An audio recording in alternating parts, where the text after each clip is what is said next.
ಅಧ್ಯಾಯ 19 ಮತ್ತು 20. ಸತಿ ಮತ್ತು ಶಿವನ ಮೂಲಕ ಅಗ್ನಿಯ ಪ್ರದಕ್ಷಿಣೆ, ಶ್ರೀಹರಿಯಿಂದ ಶಿವತತ್ವದ ವರ್ಣನೆ, ಬ್ರಹ್ಮದೇವರಿಗೆ ಕೊಟ್ಟ ವರಕ್ಕನುಸಾರ ವೇದಿಯ ಮೇಲೆ ಶಿವನು ಎಂದೆಂದಿಗೂ ವಾಸಿಸುವುದು, ಶಿವ ಮತ್ತು ಸತಿಯು ಬೀಳ್ಕೊಂಡು ಕೈಲಾಸಕ್ಕೆ ಹೋಗುವುದು.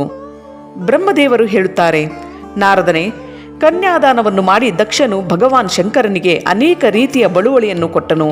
ಇದೆಲ್ಲವನ್ನು ಮಾಡಿ ಅವನು ಬಹಳ ಪ್ರಸನ್ನನಾದನು. ಮತ್ತೆ ಅವನು ಬ್ರಾಹ್ಮಣರಿಗೂ ನಾನಾ ರೀತಿಯ ಧನವನ್ನು ಹಂಚಿದನು. ಅನಂತರ ಲಕ್ಷ್ಮೀ ಸಹಿತ ಭಗವಾನ್ ವಿಷ್ಣುವು ಶಂಭುವಿನ ಬಳಿಗೆ ಬಂದು ಕೈ ಜೋಡಿಸಿಕೊಂಡು ನಿಂತುಕೊಂಡು ಹೀಗೆ ನುಡಿದನು. ದೇವದೇವ ಮಹಾದೇವನೇ, ದಯಾಸಾಗರನೇ, ಪ್ರಭುವೇ, ಅಯ್ಯ, ನೀನು ಸಮಸ್ತ ಜಗತ್ತಿನ ತಂದೆಯಾಗಿರುವೆ ಮತ್ತು ಸತಿದೇವಿಯು ಎಲ್ಲರಿಗೂ ತಾಯಿಯಾಗಿರುವಳು. ನೀವಿಬ್ಬರೂ ಸತ್ಪುರುಷರ ಕಲ್ಯಾಣ ಹಾಗೂ ದುಷ್ಟರ ದಮನಕ್ಕಾಗಿ ಸದಾ ಲೀಲಾಪೂರ್ವಕ ಅವತಾರವನ್ನು ಧರಿಸುವಿರಿ. ಇದು ಸನಾತನ ಶ್ರುತಿಯ ಮಾತಾಗಿದೆ. ನೀಲ ಅಂಜನದಂತೆ ಶೋಭೆಯುಳ್ಳ ಸತಿಯೊಂದಿಗೆ ನಾನು, ಅದಕ್ಕೆ ವಿರುದ್ಧವಾಗಿ ಲಕ್ಷ್ಮಿಯೊಂದಿಗೆ ಶೋಭಿಸುತ್ತಿರುವಂತೆ ನೀನು ಸತಿಯೊಂದಿಗೆ ಶೋಭಿಸುತ್ತಿರುವೆ. ಅರ್ಥಾತ್ ಸತಿಯ ನೀಲವರ್ಣಿ ಹಾಗೂ ನೀನು ಗೌರವರ್ಣನಾಗಿರುವೆ. ಅದಕ್ಕೆ ವಿರುದ್ಧವಾಗಿ ನಾನು ನೀಲವರ್ಣನು ಹಾಗೂ ಲಕ್ಷ್ಮಿಯು ಗೌರವರ್ಣಿಯಾಗಿದ್ದಾಳೆ.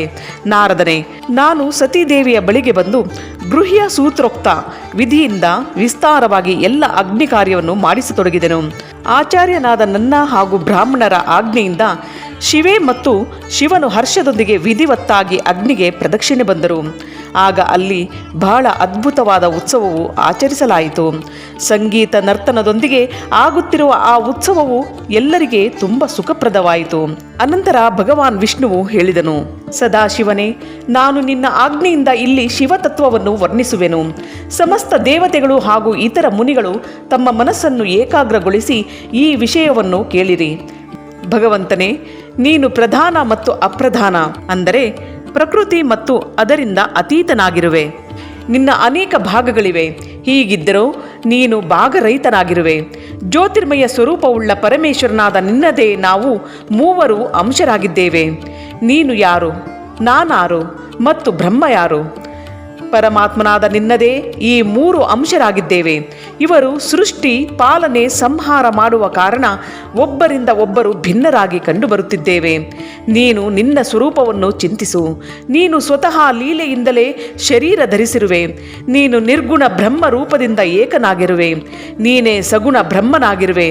ಬ್ರಹ್ಮ, ವಿಷ್ಣು, ರುದ್ರರಾದ ನಾವು ಮೂವರು ನಿನ್ನ ಅಂಶರಾಗಿದ್ದೇವೆ. ಒಂದೇ ಶರೀರದ ಭಿನ್ನ ಭಿನ್ನ ಅವಯವ, ತಲೆ, ಕತ್ತು ಮುಂತಾದ ಹೆಸರನ್ನು ಪಡೆದಿದ್ದರೂ ಆ ಶರೀರದಿಂದ ಭಿನ್ನವಾಗಿಲ್ಲ. ಹಾಗೆಯೇ ಮೂರು ಅಂಶರಾದ ನಾವು ಪರಮೇಶ್ವರನಾದ ಅಂಗಗಳೇ ಆಗಿರುವೆವು. ನೀನು ಜ್ಯೋತಿರ್ಮಯ ಆಕಾಶದಂತೆ ಸಮಾನ ಸರ್ವವ್ಯಾಪಿ ಹಾಗೂ ನಿರ್ಲೇಪ. ಸ್ವತಃ ತನ್ನ ಧಾಮ, ಪುರಾಣ, ಕೂಟಸ್ಥ, ಅವ್ಯಕ್ತ, ಅನಂತ, ನಿತ್ಯ ಹಾಗೂ ದೀರ್ಘಾದಿ ವಿಶೇಷಣಗಳಿಂದ ರಹಿತನಾದ ನಿರ್ವಿಶೇಷ ಬ್ರಹ್ಮನೇ ಆದ ಶಿವನಾಗಿರುವೆ. ಆದ್ದರಿಂದ ನೀನೇ ಎಲ್ಲವೂ ಆಗಿರುವೆ. ಬ್ರಹ್ಮದೇವರು ಹೇಳುತ್ತಾರೆ, ಮುನೀಶ್ವರನೇ, ಭಗವಾನ್ ವಿಷ್ಣುವಿನ ಈ ಮಾತನ್ನು ಕೇಳಿ ಮಹಾದೇವನು ಬಹಳ ಪ್ರಸನ್ನನಾದನು.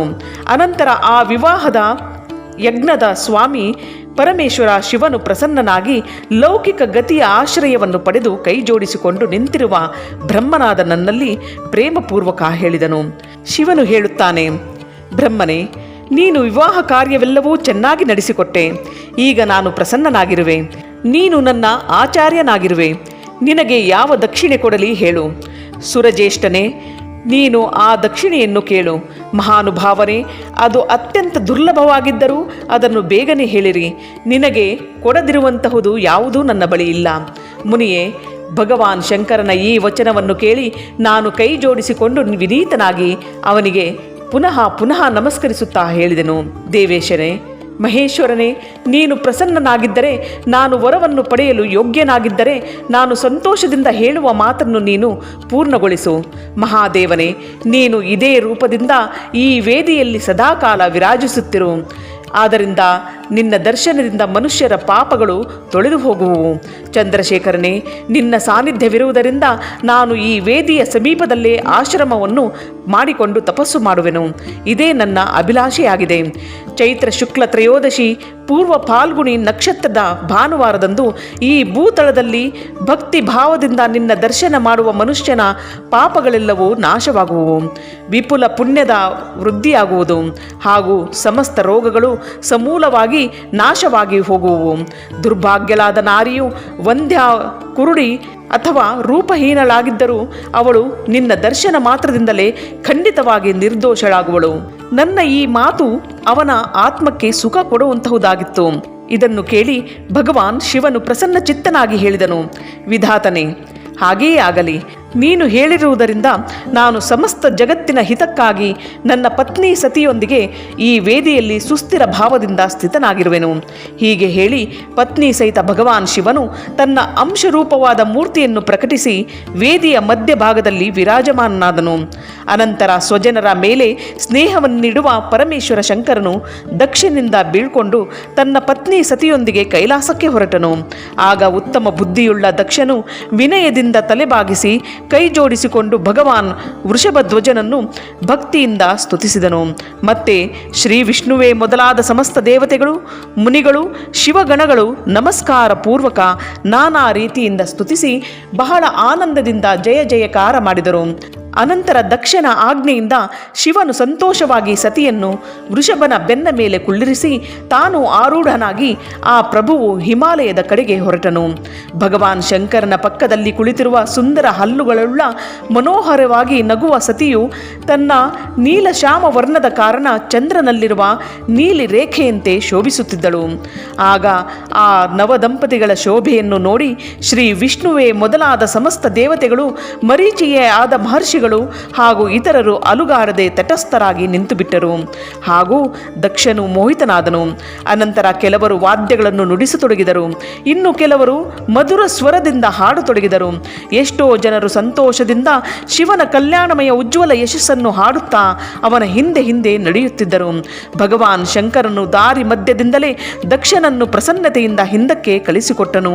ಹಾಗೂ ಸ್ವತಃ ಪ್ರೇಮಾಕುಲನಾಗಿ ಪ್ರಮಥ ಗಣಗಳೊಂದಿಗೆ ತನ್ನ ಧಾಮಕ್ಕೆ ತಲುಪಿದನು. ಭಗವಾನ್ ಶಿವನು ವಿಷ್ಣುವೇ ಆದಿ ದೇವತೆಗಳನ್ನು ಬೀಳ್ಕೊಟ್ಟರೂ ಅವರು ಬಹಳ ಪ್ರಸನ್ನತೆಯಿಂದ ಮತ್ತು ಭಕ್ತಿಯೊಂದಿಗೆ ಪುನಃ ಅವನೊಂದಿಗೆ ನಡೆದರು. ಆ ಎಲ್ಲ ದೇವತೆಗಳೊಂದಿಗೆ, ಪ್ರಮಥ ಗಣಗಳೊಂದಿಗೆ ಹಾಗೂ ಪತ್ನಿಯಾದ ಸತಿಯೊಂದಿಗೆ ಹರ್ಷ ತುಂಬಿದ ಶಂಭುವು ಹಿಮಾಲಯ ಪರ್ವತದಲ್ಲಿ ಶೋಭಿಸುವ ಕೈಲಾಸ ಧಾಮಕ್ಕೆ ತಲುಪಿದನು. ಅಲ್ಲಿಗೆ ಹೋಗಿ ಅವನು ದೇವತೆಗಳನ್ನು, ಮುನಿಗಳನ್ನು ಹಾಗೂ ಇತರ ಜನರನ್ನು ಬಹಳ ಆದರ ಸತ್ಕಾರ ಮಾಡಿ ಸಂತೋಷದಿಂದ ಅವರನ್ನು ಬೀಳ್ಕೊಟ್ಟನು. ಶಂಭುವಿನ ಅಪ್ಪಣೆಯನ್ನು ಪಡೆದು ಆ ವಿಷ್ಣುವೇ ಆದಿ ಎಲ್ಲ ದೇವತೆಗಳು, ಮುನಿಗಳು ನಮಸ್ಕಾರ ಮತ್ತು ಸ್ತುತಿಯನ್ನು ಮಾಡಿ ಪ್ರಸನ್ನ ಮುಖಗಳಿಂದ ತಮ್ಮ ತಮ್ಮ ಧಾಮಕ್ಕೆ ಹೊರಟು ಹೋದರು. ಸದಾ ಶಿವನನ್ನು ಚಿಂತಿಸುವ ಭಗವಾನ್ ಶಿವನೂ ಕೂಡ ಅತ್ಯಂತ ಆನಂದಿತನಾಗಿ ಹಿಮಾಲಯದ ಶಿಖರದಲ್ಲಿ ನೆಲೆಸಿ ತನ್ನ ಪತ್ನಿ ದಕ್ಷಕನ್ಯೆ ಸತಿಯೊಂದಿಗೆ ವಿಹರಿಸತೊಡಗಿದನು. ಹಿಂದೆ ಸ್ವಯಂಭುವ ಮನ್ವಂತರದಲ್ಲಿ ಭಗವಾನ್ ಶಂಕರ ಮತ್ತು ಸತಿಯ ವಿವಾಹವು ಹೇಗಾಯಿತೆಂಬ ಎಲ್ಲ ವೃತ್ತಾಂತವನ್ನು ನಾನು ನಿಮಗೆ ಹೇಳಿದೆ. ಯಾರು ವಿವಾಹ ಕಾಲದಲ್ಲಿ, ಯಜ್ಞದಲ್ಲಿ ಅಥವಾ ಯಾವುದೇ ಶುಭ ಕಾರ್ಯದ ಪ್ರಾರಂಭದಲ್ಲಿ ಭಗವಾನ್ ಶಂಕರನ ಪೂಜೆ ಮಾಡಿ ಶಾಂತ ಚಿತ್ತದಿಂದ ಈ ಕಥೆಯನ್ನು ಕೇಳುವರು, ಅವರ ಕರ್ಮಗಳೆಲ್ಲವೂ ಹಾಗೂ ವೈವಾಹಿಕ ಆಯೋಜನ ಯಾವುದೇ ವಿಘ್ನಗಳಿಲ್ಲದೆ ಪೂರ್ಣವಾಗುವವು ಮತ್ತು ಇತರ ಶುಭ ಕರ್ಮವೂ ಕೂಡ ಸದಾ ನಿರ್ವಿಘ್ನವಾಗಿ ನಡೆಯುವು. ಈ ಶುಭ ಆಖ್ಯಾನವನ್ನು ಪ್ರೇಮಪೂರ್ವಕ ಕೇಳಿ ವಿವಾಹವಾಗುವ ಕನ್ಯೆಯೂ ಕೂಡ ಸುಖ, ಸೌಭಾಗ್ಯ, ಸುಶೀಲತೆ, ಸದಾಚಾರ ಮುಂತಾದ ಸದ್ಗುಣಗಳಿಂದ ಸಂಪನ್ನಳಾಗಿ ಸಾಧ್ವಿಯೂ ಪುತ್ರವತಿಯೂ ಆಗುವಳು. ಇಲ್ಲಿಗೆ ಅಧ್ಯಾಯ 19 ಮತ್ತು 20 ಸಂಪೂರ್ಣವಾಯಿತು.